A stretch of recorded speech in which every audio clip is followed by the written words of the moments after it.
大家好，歡迎大家收睇。知唔知佢係邊個？俾3秒你估下。冇錯，呢個就係愛丁堡出名嘅忠犬雕像波比。好多遊客以為摸一摸佢個鼻就會帶來好運。不過，愛丁堡市議會已經正式呼籲大家唔好再摸佢，因為長期俾遊客觸摸摩擦，銅像個鼻已經嚴重甩色受損。下次嚟到，記得用相機欣賞佢就好啦。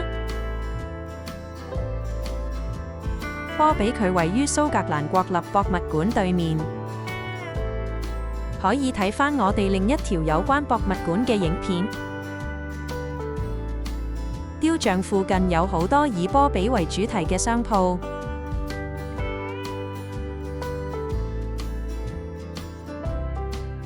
而喺雕像附近有一個入口，入面就係波比嘅墓地——灰衣修士教堂墓地。波比最出名嘅故事就係佢14年從未離開主人墓地。佢嘅忠誠故事感動咗當地人，最後出資為佢做咗一座青銅雕像。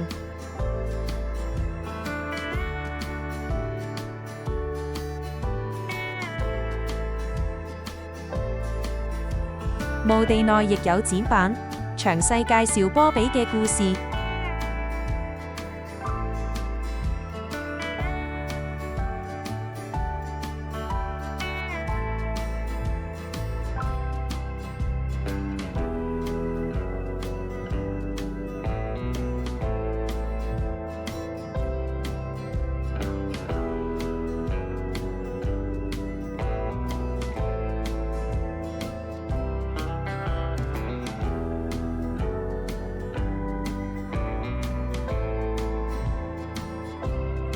媽媽，我想食雪糕。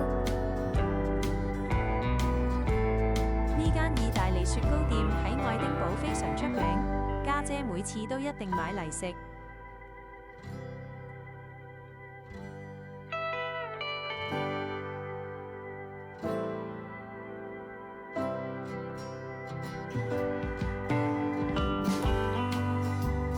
由 Candlemaker Road 一路直行，就會到達灰衣修士教堂墓地嘅另一個入口。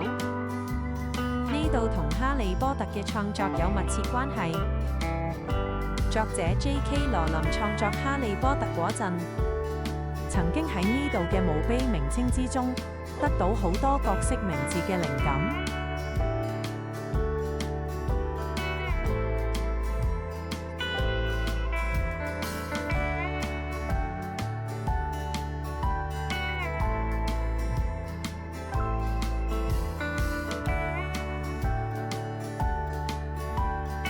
喺附近仲有一個叫 Grassmarket Community Project and Coffee Saints Cafe， 大家可以抽時間參觀一下。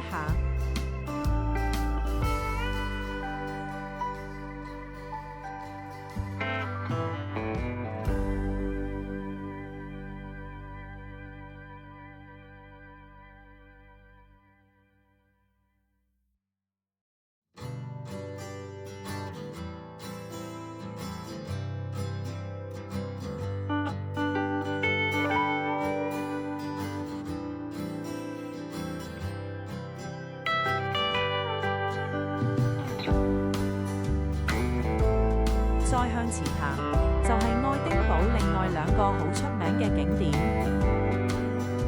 Victoria Street 同 Grassmarket。至於呢2個景點，就留返下次再同大家介紹。多謝大家收睇，記得訂閱、like 同 share。另外，大家都可以去睇返之前介紹國立博物館嘅影片。